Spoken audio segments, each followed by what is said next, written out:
நாங்க என்ன வாயிலேயே வடை சுடுறதுக்கு டிஎம்கேவா? டிவிகேடா? வாய்ஸ் ஆஃப் லிங்கேஷ் நேயர்களுக்கு அன்பு வணக்கம். என்னடா கொத்தடிமைகளா, போதுமாடா, எங்களை வந்து காஞ்சிபுரத்தில் கதற விடவே இல்லை, பாண்டிச்சேரியில் பொழந்து கட்டவே இல்லை அப்படின்னு சொல்லிட்டு ரொம்ப வருத்தப்பட்டீங்களே. மொத்தமாக சேர்த்து வச்சு ஈரோடில் சம்பவம் பண்ணிட்டாப்ல தளபதி. உண்மையிலேயே சொல்கிறேங்க, அடினா அடி, அந்த அளவுக்கு அடி. கிட்டத்தட்ட 37 நிமிஷத்துக்கு கதற விட்டுருக்காப்புல. நீங்கள் பார்த்தீங்கன்னா லைனாக கதறிட்டு இருக்காங்க. அதாவது எல்லாத்தையும் நம்ம பார்த்துட்டு தான் இப்போ இந்த வீடியோ போடுறோம். என்ன காரணம்னா மக்களுக்கு தெரிஞ்சிருக்கும், நம்ம வந்து ஈரோடில் தளபதி தரிசனத்துக்காக நேராக போயிருந்தோம். அங்கே லைவாக கிட்டத்தட்ட 20 அடி டிஸ்டன்ஸில் தளபதி பேசுறதை கேட்டுட்டு இருந்தோம். நம்ம வெறித்தனம், வேற லெவல் வைப் அப்படின்னு சொல்லணும். பயங்கரமா இருந்துச்சு. அந்த அளவுக்கு ஒரு சம்பவம் பண்ணிட்டாப்ல. தளபதியை நேரில் பார்த்து ரசிக்கிறதா இல்ல அவர் பேசுறதுக்கு ஃபயர் விடுறதான்னு தெரியல. அந்த அளவுக்கு பயங்கரமா ஒரு, உண்மையிலேயே சொல்றேன், ஒர்த் வாட்சிங் அப்படின்னு சொல்லுவாங்க இல்லையா, அது வந்து நான் ஃபீல் பண்ண. ஆக்சுவலா இந்த ஈரோட்ல, சென்னையில இருந்து ஈரோடுக்கு கிட்டத்தட்ட 415 கிலோமீட்டர் நினைக்கிறேன். அவ்வளோ தூரம் டிராவல் பண்ணி நாங்கள் டீமே போயிட்டு வரோம் அப்படின்னும் போது, இவ்வளோ டிஸ்டன்ஸ் போயிட்டு வந்ததுக்கு ஒர்த்து வருமா, ஒர்த்து நம்ம பார்த்த வேலையெல்லாம் ஒர்த்து அப்படிங்கிற மாதிரி தளபதி சரியான சம்பவம் பண்ணிட்டாப்ல. ஒட்டுமொத்த கொத்தடிமை கூட்டமும் கதறிட்டு கிடக்குறாங்க. செய்தியாளர்கள் போயிட்டு நம்ம டெப்டி முதலமைச்சர் கிட்ட போயிட்டு மைக்கை நீட்டி கேட்குறாங்க, என்னங்க இது மாதிரி அவர் கேட்டாராமே அப்படின்னு. ஒன்று அவங்க கேட்ட கேள்விக்கு பதில் சொல்லாம, அவரை கேள்வி கேட்டீங்களா, நீங்க எதை பண்ணீங்களா அப்படின்னு சொல்லிட்டு அழுகையை மறைக்கிறாராமா நம்ம டெப்டி முதலமைச்சர். உண்மையிலே தளபதி பண்ண சம்பவம் அப்படிங்க. திமுக ஒரு தீய சக்தி, திமுக ஒரு தீய சக்தி, திமுக ஒரு தீய சக்தி, திமுக ஒரு தீய சக்தி, தீய சக்தி, தீய சக்தி, தீய சக்தி.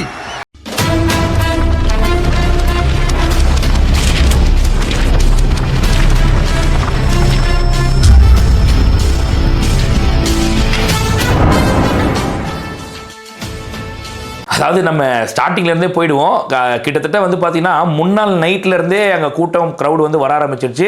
தளபதி அவர்களை பார்க்கறதுக்காக, அவர் என்ன பேச போகிறார் அப்படின்றத கேட்கறதுக்காக முன்னாள் நைட்லேருந்தே க்ரௌடு வர ஆரம்பிச்சிருச்சு.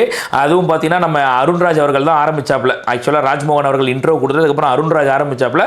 அருண்ராஜ் அவர்கள் சொன்ன ஒரு பாயிண்ட் இருக்கு இல்லையா, உண்மையிலேயே சரியான பாயிண்ட்டுங்க அது. திமுக இந்த 5 வருஷத்தில் 4.5 வருஷத்தில் மக்களை பற்றி எதுவுமே கண்டுக்காமல், மக்களுக்கு எதுவுமே செய்யாமல், இந்த 6 மாதத்தில் மட்டும் அவங்க பண்ணுறதுக்கு பேர் என்ன தெரியுமா, இம்போசிஷன் அப்படின்னாரு. இம்போசிஷன் என்னது, காலேஜ் எல்லாம் படிக்கும் போது கொடுத்த வேலையை ஒழுங்கா செய்யல அப்படின்னாக்கா கடைசியா சேர்த்து வச்சு அவங்களுக்கு பனிஷ்மெண்ட் மாதிரி கொடுப்பாங்க, இம்போசிஷன் எழுதிட்டு வாப்போ அப்படின்னு சொல்லிட்டு. அந்த மாதிரி 4.5 வருஷத்துல ஒண்ணுமே பண்ணாம கடைசி 6 மாசத்துல ஓட்டுக்காக இந்த திமுக பண்ற வேலை தான் இந்த இம்போசிஷன் சொல்லிட்டு அண்ணன் அடிச்ச அடி தரமான அடின்னு சொல்லணும். தேர்தல் நேரத்துல மக்கள் வரி பணத்துல அந்த திட்டம் இந்த திட்டம்னு சொல்லி இப்ப ஸ்டாலின் அவர்கள் கொண்டு வந்துட்டு இருக்காங்க. இது எப்படி தெரியுமா இருக்கு, பள்ளிக்கூடத்துல பசங்க சரியா படிக்கலனா வாத்தியார் என்ன பண்ணுவாரு, சரியா படிக்கல, சரியா ஹோம்வொர்க் பண்ணலனா வாத்தியார் என்ன பண்ணுவாரு, இம்போசிஷன் எழுத சொல்லுவாரு. அது மாதிரி 4.5 வருஷம் ஒழுங்கா ஆட்சி பண்ணாம கடைசி நேரத்துல அந்த திட்டம் இந்த திட்டம்னு சொல்லி சிஎம் ஸ்டாலின் அவர்கள் இம்போசிஷன் எழுதிட்டு இருக்கார். அந்த இம்போசிஷன் எழுத வச்ச வாத்தியார் யார் தெரியல, நம்ம தலைவர். கொஞ்சம் பொறுமையா இருங்க. ஒரு நல்ல ஆட்சி எப்படி நடத்தணும்னு நம்ம தலைவர் அவர்கள் உங்களுக்கு எல்லாத்தையும் கிளாஸ் எடுக்க போறாரு. அப்போவாச்சும் பார்த்து கத்துக்கங்க. அதே மாதிரி இன்னொரு ரெஃபரன்ஸ் ஒன்று கொடுத்தாரு அண்ணா அருண்ராஜ் அவர்கள். அது வந்து உண்மையிலேயே சொல்றேன், அவ்வளோ ஒரு வைபா இருந்துச்சு. ரசிக கூட்டம்னு சொல்றாங்க இங்க வரவங்க எல்லாரையும். ஒரு காலத்துல அண்ணன் செங்கோட்டையன் அவர்கள், கேஎஸ் அவர்களும் பார்த்தீங்கன்னா எம்ஜிஆரோட தீவிர ரசிகராக தான் இருந்தாரு. இன்னைக்கு அவர் எங்க இருக்காரு, அதே மாதிரி நீங்களும் ரசிகர்களா இருக்கீங்க அப்படின்னாக்கா நாளைக்கு நீங்க எங்க இருப்பீங்கன்றத பார்த்துக்கோங்கன்னு சொல்லிட்டு வந்த எல்லாருக்கும் அப்படி ஒரு பூஸ்ட் கொடுத்தாரு. அதாவது எதை வச்சு நம்ம நாக் அவுட் பண்ணலாம் அப்படின்னு இந்த கொத்தடிமை கூட்டம் நினைச்சிட்டு இருந்தாங்க, திமுக கும்பல் நினைச்சிட்டு இருந்தாங்க. அதாவது ரசிகர் கூட்டம் அப்படின்னு சொல்லிட்டு ஒன்று பண்ணலான்னு. டேய், ரசிகர் கூட்டமா இருக்கிறதெல்லாம் கேவலம் கிடையாது, கொத்தடிமை கூட்டமா இருக்கிறதாண்டா கேவலம் அப்படின்னு சொல்லிட்டு ரசிகரா இருந்தவர் தான் இன்னைக்கு இப்படி இருக்காரு, அமைச்சரா இருந்தாரு, 9 முறை சட்டமன்ற உறுப்பினராக இருக்காரு அப்படின்னு சொல்லிட்டு வந்த எல்லாருக்கும் ஒரு மோட்டிவேஷனல் ஸ்பீச் கொடுக்குறாரு அண்ணன். அடுத்து இன்னொரு விஷயம், நம்மளை பார்த்து ரசிகர் கூட்டம்னு சொல்றாங்க. ஒரு நிமிஷம், அதுக்கு நான் சொல்றேன். இப்ப நம்ம கூட அண்ணன் இருக்காருல்ல, கே செங்கோட்டையன் அண்ணா அவர்கள், ஒரு காலத்துல ஒரு தீவிர எம்ஜிஆர் ரசிகர், இன்னைக்கு ஒட்டுமொத்த தமிழ்நாடு மதிக்கின்ற ஒரு மிகப்பெரிய ஆளுமையாக இருக்கிறார் இல்லையா? அதே மாதிரி இந்த ரசிகர் கூட்டத்தில் இருந்து இன்னும் எத்தனை செங்கோட்டையன் வரப்போகிறார்கள் என்பதை பாருங்கள். ஆனா ஒண்ணுங்க, ரசிகர் கூட்டமா கூட இருந்துடலாம், ஆனா அந்த திமுக மாதிரி கொள்ளையடிக்கிற கூட்டமா,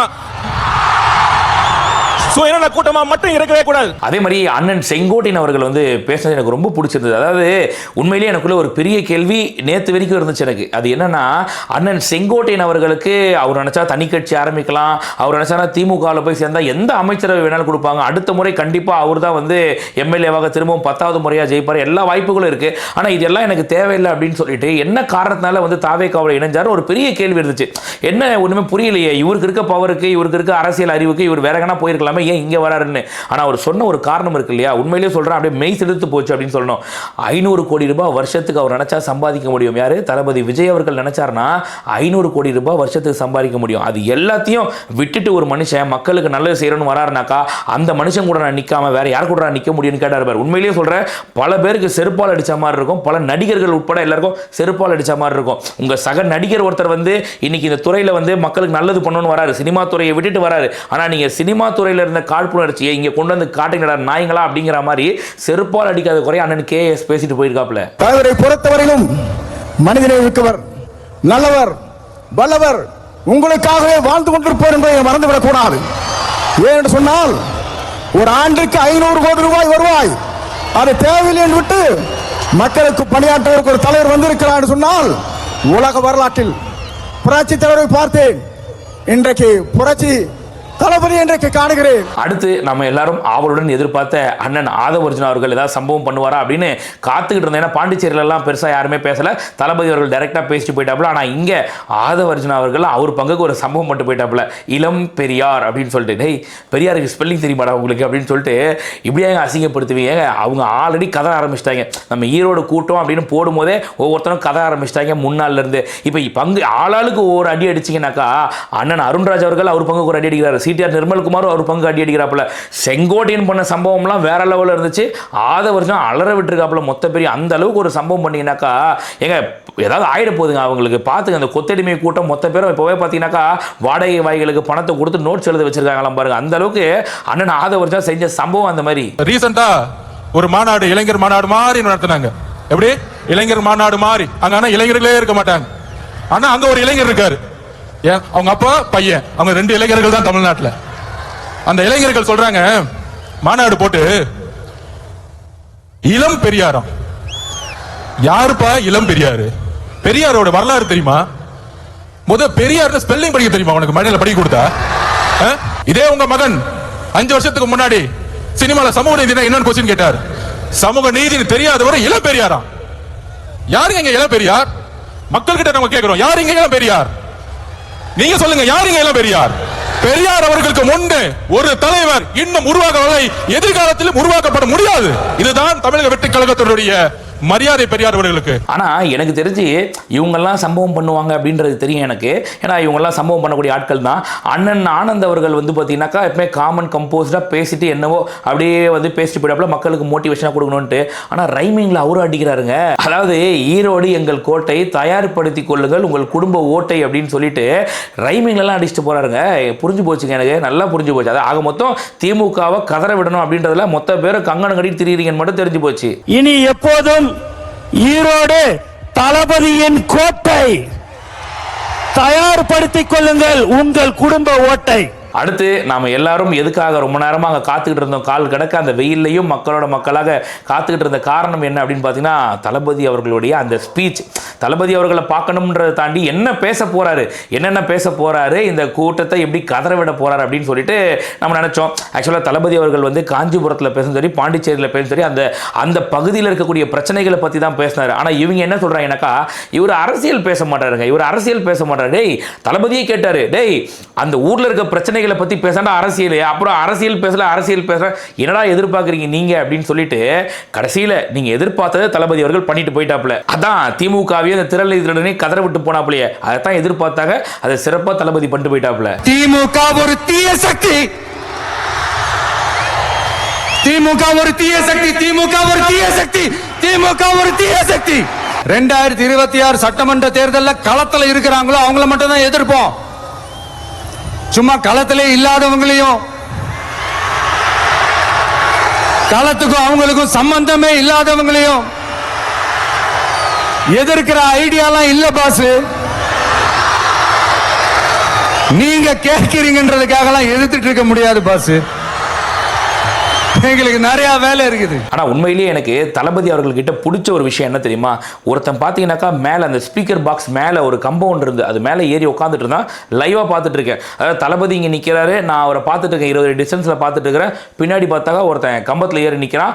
தளபதி அவர்கள் நினைச்சிருந்தா அவரோட ஸ்பீச்ல எதை பத்தியும் கவலைப்படாம அப்படியே பேசிட்டு அந்த மீடியாக்கள் ஃபுல்லா அவர் பக்கம் அட்டென்ஷனை திருப்பிட்டு அவர் பாட்டு கிளம்பி போயிருக்கலாம். அதை பத்தி கேட்டா அதை கண்டிப்பா எல்லாரும் ஃபோக்கஸ் பண்ணுவாங்க, மீடியா ஃபோக்கஸ் பண்ணுவாங்க. பாத்தீங்களா கரண்ட் கம்பத்துல ஏறான்னு பார்த்தா அணில் கூட்டம் அப்படின்னு சொல்லுவாங்க அப்படின்றது எல்லாம் தளபதிக்கு தெரியும். தெரிஞ்சு இருந்து கூட இங்க ஒரு உயிருக்கு ஒன்றும் ஆகக்கூடாதுன்னு நினைச்சாரு. பார்த்தீங்களா, அது ஒரு தலைவனுக்கான அழகு. ஆனா அதே இப்போ இந்த இளைஞர் அணி எம்டி சேர் மாநாடு நடத்தினாங்க பார்த்தீங்களா, அந்த கூட்டத்துக்கு வந்தவங்கள அப்படியே கேட்டை பூட்டிட்டாங்களாமா. அதாவது எதுக்காக, முதலமைச்சர் போய் சிலை திறக்க போறாராமா. அந்த சிலையை திறந்துட்டு அவர் போற வரைக்கும் யாரும் வெளியில போகக்கூடாது சொல்லிட்டு கேட்டை பூட்டிட்டாங்களாமா. இதெல்லாம் கூட பரவாயில்ல, போற வழியில திமுகவோட வாகனம் ஒன்று ஒருத்தரை வந்து அடிச்சு 200 மீட்டருக்கு தள்ளி ஸ்பாட்லேயே இறந்து போயிருக்காப்புல. அதை பத்தி முதல்வரும் சரி துணை முதல்வரும் சரி ஒரு வருத்தம் கூட தெரிவிக்கல.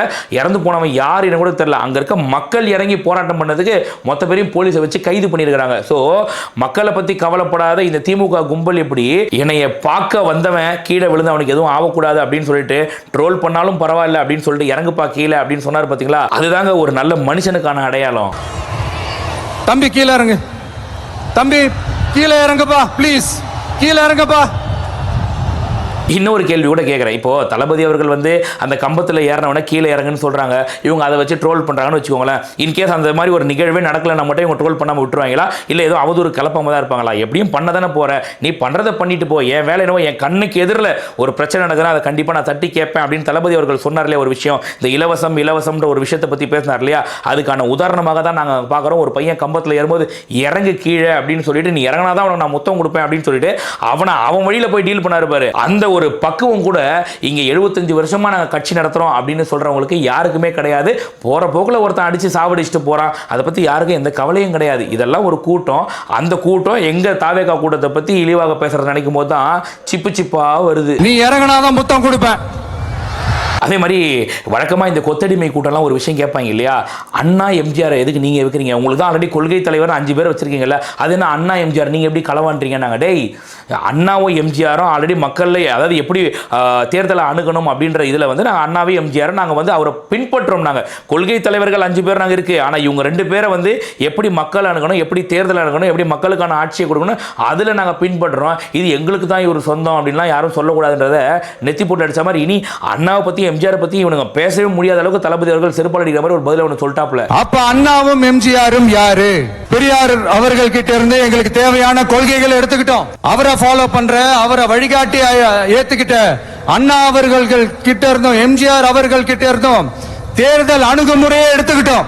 அண்ணாவும் எம்ஜிஆரும் தமிழ்நாட்டோட சொத்து, அவங்கள பயன்படுத்துறத பத்தி யாரும் இங்க கம்ப்ளைண்ட்லாம் பண்ண முடியாது.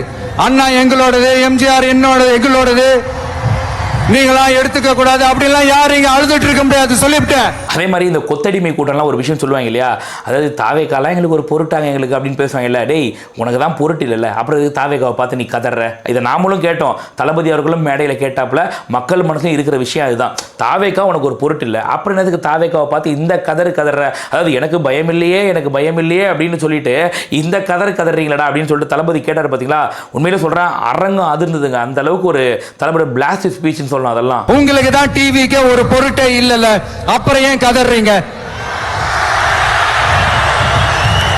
அப்புறம் ஆளாளுக்கு அங்க போயிட்டு இங்க போயிட்டு புலம்பி தள்ளிக்கிட்டு இருக்கிறீங்க. இது எப்படி இருக்கு தெரியுமா? எனக்கு பயம் இல்ல அப்படின்னு சத்தமா சவுண்ட் விட்டுக்கிட்டே சத்தமா பாட்டு பாடிக்கிட்டு இந்த நடுங்கிக்கிட்டே சின்ன பசங்க நடந்து போவாங்க, அந்த மாதிரி இருக்கு. முதல்ல மண்டையில இருக்கிற கொண்டைய மறைங்க சார். ஆமாம், எனக்கு ஒரே ஒரு கேள்விதான் தளபதி கிட்ட. அதாவது பார்த்தீங்கன்னா நாம வந்து திமுக அடிக்கிறதா தானே பேச்சு, எதுக்காக திடீர்னு எங்கள் அண்ணன் சீமானை போட்டு அடிச்சுக்கிறீங்க? அதாவது இந்த வடிவேல் காமெடி வரும், சாப்பிட்டுட்டு என் பர்ஸ் அடிச்சு போயிடு, என் பர்ஸ் அடிச்சான்னு சொல்லிட்டு கதறண்டா அப்படின்னு சொல்லுவாங்க இல்லையா, அந்த மாதிரி என் பர்ஸ் அடிக்கிறதான பேச்சு, நீ எதுக்கு பக்கத்தில் இருக்க பர்ஸ் அடிச்ச அப்படிங்கிற மாதிரி நாம திமுக அடிக்கிறதான பேச்சு. எதுக்கு போகிற போக்கில் எங்கள் அண்ணன் சீமானை அடிக்கிறீங்க? நீங்கள் அவரே பாவம் பரிதாப நிலையில் இருக்காப்புல, ஓட்டுக்கு பிச்சை எடுத்தாரு, அதுக்கப்புறம் திருநிதிக்கு பிச்சை எடுத்தாரு, இப்போ யாரை நோக்கி அரசியல் பண்ணுறோன்னு தெரியாமல் கட்சியாக போய் பெட்டி வாங்கி பிச்சை எடுக்கிற இருக்கிறாப்புல, அந்த பாவப்பட்ட ஜீவனை போய் அடிச்சு பாவத்தை சம்பாரிச்சிங்களே தளபதி அவர்களே. அதுவும் சொன்னார் பாருங்களேன், நாங்கள் வந்து களத்தில் இருக்கிறவங்க கூட தான் சண்டை போடுவோம், களத்துக்கே சம்பந்தம் இல்லாமல் களத்திலே இல்லாதவங்க கூட நான் சண்டை போட மாட்டோம் மாதிரி சொல்லிவிட்டு அப்படின்னு சொன்னார் பாருங்க. உண்மையிலே சொல்றேன், சீமான் தாக்கப்பட்ட தருணம் அப்படின்னு தான் சொல்லணும். 2026 சட்டமன்ற தேர்தலில் களத்தில் இருக்கிறாங்களோ அவங்கள மட்டும் தான் எதிர்ப்போம். சும்மா களத்திலே இல்லாதவங்களையும், களத்துக்கும் அவங்களுக்கும் சம்பந்தமே இல்லாதவங்களையும் எதிர்க்கிற ஐடியாலாம் இல்ல பாஸ். நீங்க கேட்கிறீங்கன்றதுக்காக எல்லாம் எதிர்த்துட்டு இருக்க முடியாது பாஸ். அதே மாதிரி இவங்க விளம்பரம் மாடல் அரசு அப்படின்னு நம்ம சொல்லுவோம், பார்த்துருக்கீங்களா?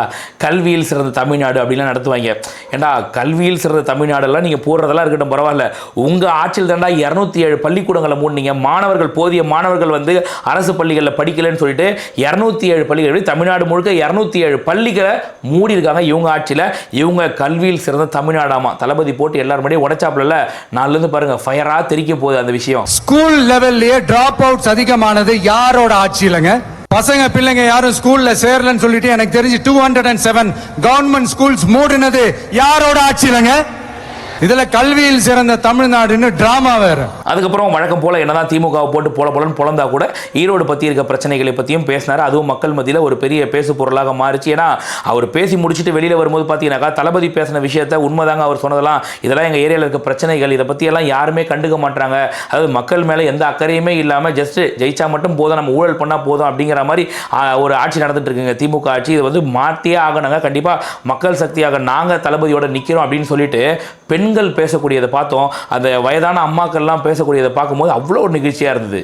அதாவது அவர் வந்தாதான் இந்த நாடும் நல்லா இருக்கும், எல்லாமே நல்லா இருக்கும். சார் அவர் மனசுல நல்லது நினைக்கிறாரு, கண்டிப்பா நல்லது அடிச்சு சொல்றேன், அவர் கண்டிப்பா வருவார். அதாவது மக்கள் பணத்தை எடுத்து மக்களுக்கு கொடுக்குற, அது என்ன ஓசி எனக்கு புரியல, எனக்கு அது எப்படி ஓசின்னு சொல்லுவேன் அப்படின்னு சொல்லிட்டு இந்த ஓசின்னு சொன்னாங்க பாருங்க ஒரு சிலர். அவங்க காலில் இருக்கிறதே கழட்டி அடிக்கிற அளவுக்கு ஒரு ஸ்பீச் ஒன்று கொடுத்துட்டு போயிட்டாப்ல. உண்மைதானங்க, மக்களோட வரி பணத்தை எடுத்து மக்களுக்கு திருப்பி கொடுக்குறீங்க, இது எப்படி நீங்க உங்க அப்பா வீட்டு காசு கொடுக்குற மாதிரி எப்படிங்க பேசுவீங்க அப்படின்ற மாதிரி தான் ஆகுதுங்க. ஸோ மக்கள் ஆகி நீங்க தெரிஞ்சுக்கணும், உங்க பணத்தை எடுத்தா உங்களுக்கு தராங்க, ஓட்டுக்கு பணமா தராங்கன்னா உங்க பணத்தை எடுத்தா உங்களுக்கே தராங்க. எவனுக்கும் வந்து கஜானாவில் காசு அவங்க அப்பா வச்சுட்டு போல, அவங்க அம்மா வந்து மசால் டப்பாலேயே ஏதோ காசு வச்சுட்டு போல, உங்க பணத்தை எடுத்து உங்களுக்கு திருப்பி தராங்க. அதனால உங்களுக்கு என்ன பண்ணுமோ அதை பண்ணுங்க. எவனா ஓசி கீசின்னு பேசினாக்கா இந்த கேள்வியை தாராளமா மக்களாகி நீங்களே கேட்கலான்றதான் தளபதி அவர்கள் சொல்லியிருக்காரு. ஓசில போறேன்னு சொல்லி அசிங்கப்படுத்துறீங்க. என்ன கேட்கறதுக்கு ஆள் இல்லைன்னு நினைச்சீங்களா? மக்களுக்கு ஒண்ணுன்னா இந்த விஜய் வந்து நிப்பா, இந்த விஜய் வந்து கேள்வி கேட்பா. உங்களுக்கு தான் 4000 ரூபாய் குடும்ப கார்டு இல்லையா? வாங்கினீங்களா? வாங்கி தரங்க. 4000 ரூபாய் வாங்கினீங்களா? மக்களுக்கான சலுகைகளை இலவசம்னு சொல்லி அசிங்கப்படுத்துறதுல எனக்கு உடன்பாடு கிடையாது. மக்கள் காசுல மக்களுக்கு செய்யறதை எப்படி இலவசம்னு சொல்லுவீங்க? அதே மாதிரி சினிமா டைலாக் பற்றி ஒரு விஷயம் சொன்னாப்புல, என் கேரக்டரையே புரிஞ்சிக்க மாட்டேன். உண்மையிலேயே சொல்கிறேங்க, அதெல்லாம் பிளாஸ்ட்டுங்க. அதெல்லாம் ஆக்சுவலாக நாங்கள் லைவாக கேட்டுட்டு இருக்கோம், அப்படியே அரங்க அதிர்ந்துங்க. சினிமா டைலாக் நீங்கள் பேசிட்டு என்ன சிறப்பதிகாரத்தில் எடுத்து பேசுறீங்க நீங்கள் அப்படின்னு சொல்லிட்டு தளபதி சொன்னார் பாருங்க. உண்மையிலேயே அதெல்லாம் வந்து வெறித்தனமாக இருந்ததுங்க. இப்போ ரீசெண்டாக ஒரு இடத்துல நம்ம சிஎம் சார் அவர்கள் பேசும்போது சொன்னாங்க, என் கேரக்டரையே புரிஞ்சிக்க மாட்டேங்கிறேன். இது சினிமா டைலாக் இல்லையா? நான் ஏதாவது பேசினா சினிமா டைலாகா? சார் பேசினா அது சினிமா டைலாக் இல்லையா? சிலப்பதிகாரத்துல இருந்து எடுத்ததான் அந்த லைன். என் கேரக்டரையே புரிஞ்சிக்க மாட்டேன்றது. உங்களை எப்படிதான் சார் புரிஞ்சுக்கிறது? அதே மாதிரி இந்த கொத்தடிமை கூட்டம்லாம் ஒரு கேள்வி கேட்கும் தளபதி அவர்கள்கிட்ட. நோட் பண்ணியிருக்கீங்களா? என்னங்க வெறும் 18 நிமிஷம் தான் பேசியிருக்காரு, என்னங்க 9 நிமிஷத்தில் முடிச்சுட்டு போயிட்டார் அப்படின்ற மாதிரிலாம் கேட்டிருப்பாங்க. டேய், நான் எத்தனை நிமிஷம் பேசினா உனக்கு என்னடா? அரசியல் எங்கே பேசுகிறேன் எங்கே எனக்கு தெரியாதடா, நீ யாரா அதெல்லாம் கேட்கறதுக்கு? முதல்ல இப்படியெல்லாம் நம்ம கேட்டோம் வச்சுக்கோங்களேன், தனிப்பட்ட முறையில் தகாத வார்த்தைகளில் பேசுவாங்க. வேலை உண்மை தானே? அதாவது எப்படி சொல்கிறது, ஒரு ஆபாசமாக கொச்சையா, அதாவது தளபதியை த்ரிஷா அவரோட வச்சு இந்த மாதிரி பேசுறது தான் அவங்களுக்கு தெரியும். இந்த மாதிரி பேசுறதுலாம் எங்களுக்கு வராது அப்படின்னு ஒன்று ஷாக் ஆகிட்டு, என்னங்க தளபதி வராதுன்னு சொல்லிட்டா அப்படின்னாக்கா, வராதுன்னா ரொம்ப நல்லாவே வரும்னு அர்த்தம்னா இருப்பாருங்க. அந்த டைலாக்குக்கெல்லாம் அரங்கம் பிளாஸ்ட் அந்த மாதிரி இருந்தது. விஜய் என்ன அரசியல பேச மாட்டேன்றாரு? விஜய் என்ன சினிமா டைலாக் மாதிரி பேசுறாரு? விஜய் என்ன பஞ்ச் டைலாக் பேசுறாரு? விஜய் என்ன 10 நிமிஷம் தான் பேசுறாரு, 9 நிமிஷம் தான் பேசுறாரு. நான் எத்தனை நிமிஷம் பேசினா உங்களுக்கு என்ன சார்? நான் எப்படி பேசினா உங்களுக்கு என்ன சார்? உள்ள விஷயம் என்னன்னு பாருங்க சார். ஒவ்வொரு மாவட்டத்துக்கும் போய் மக்கள் ஃபேஸ் பண்ற பிரச்சனைகளை எடுத்து பேசிட்டு இருக்கிறேன். பின்ன அது அரசியல் இல்லாம வேற எதுதான் அரசியல்? உங்களை மாதிரி தனிப்பட்ட முறையில தரக்குறைவா அசிங்கமா பேசுறதுதான் அரசியல்னா அந்த அரசியல் நமக்கு வராதுன்னா நல்லாவே வரும். உங்களை விட எனக்கு அது நல்லாவே வரும். வேணான்னு விட்டு வச்சிருக்கிறோம். அப்புறம் உங்களுக்கு நமக்கு என்ன வித்தியாசம்? ஆக்சுவலாக அது உண்மை தானே. நீங்களே யோசிச்சு பாருங்க. இப்போ நீங்கள் வந்து தளபதி அவர்களை வந்து த்ரிஷா அவர்களோட வச்சு இல்லாத ஒரு விஷயத்தை நீங்கள் அவதூறு கிளப்புறீங்கன்னாக்கா எங்களுக்கு எவ்வளோ நேரம் ஆகும்? திரு உதயநிதி அவர்களை வேற நடிகையோட வச்சு பேசுறதுக்கு, ஐயா ஸ்டாலின் அவர்களோட பாஸ்ட்டை பற்றி பேசுறதுக்கு எவ்வளோ நேரம் யோசிச்சு பாருங்க. ஆனால் அதெல்லாம் நாங்கள் பண்ண விரும்பல, பண்ணவும் வேணாம்னு நினைக்கிறோம் நாங்கள். அதனால இந்த அவதூறுகளை நீங்களும் தவிர்க்கணும் அப்படின்றதான் தளபதி அவர்கள் சொல்றாரு. அதாவது அரசியல் ரீதியாக விமர்சனம் வைக்கிறது வேற, அது என்ன தனிப்பட்ட முறையில் தகாத வார்த்தையில் பேசுறது, அது வந்து அதுதான் இந்த திமுக காரங்களுக்கு கை வந்த கலை. அதை தான் பண்ணிட்டு இருக்காங்க இது வரைக்கும், இனிமேலும் அப்படிதான் பண்ணுவாங்க. இறுதியா ஒரே ஒரு விஷயம் தான், அன்னைக்கு எம்ஜிஆரும் சரி அதுக்கப்புறம் அம்மாவும் சரி சொன்ன ஒரே விஷயம், தீய சக்தியான திமுக. ஸோ போட்டி யாருக்கு? தீய சக்தியான திமுகக்கும் தூய சக்தியான தாவேகாக்கும் தான் போட்டின்னு சொல்லிட்டு போட்டு உடச்சிட்டாப்புல. மக்கள் மத்தியில் இன்னைக்கு வரைக்கும் தீய சக்தி திமுக தீய சக்தி திமுகன்றது பரவிட்டு கிடக்குதுங்க. அதான் தளபதி அவருடைய பவரே அதுதான். ஒரு விஷயத்தை அப்படியே சும்மா கொளுத்தி போட்டான்னு வச்சுக்கோங்களேன், அது கொழுந்து விட்டு எரியும்ல. தீய சக்தி திமுக அப்படின்றத ஹேஷ்டாக் போட்டு ட்ரெண்ட் பண்ணிட்டு இருக்காங்க இன்னைக்கு. ஆக மொத்தம் தளபதி வந்து ஈரோடுல முரட்டு சம்பவம் பண்ணிட்டாப்புல. திமுகவையும் சரி இந்த திரள்நிதி திருடங்களையும் சரி பயங்கரமான சம்பவம் பண்ணிட்டாரு. இதுக்கப்புறம் லைனா கதறுவானுங்க, அப்படி கதறுவானுங்க. இளவு வீட்டில் பொம்பளையும் கூட அப்படி அழுவ மாட்டாங்க, அந்த கதறுவாங்க பாருங்க நீங்க. ஆனா லைனா நம்மளும் வச்சு செய்வோம். இதுக்கப்புறம் 2026 சட்டமன்ற தேர்தலோட அந்த கேரக்டரே கொஞ்சம் வேற மாதிரி சார். அத கொஞ்சம் தயவு செஞ்சு நீங்க புரிஞ்சுக்கணும் சார். புரிஞ்சுக்கலன்னா மக்களே உங்களுக்கு புரிய வைப்பாங்க சார். கான்பிடென்டா இருங்க சார், நல்லதே நடக்கும் சார். வெற்றி நிச்சயம் சார். மீண்டும் சந்திக்கும் வரை நன்றி, வணக்கங்க சார்.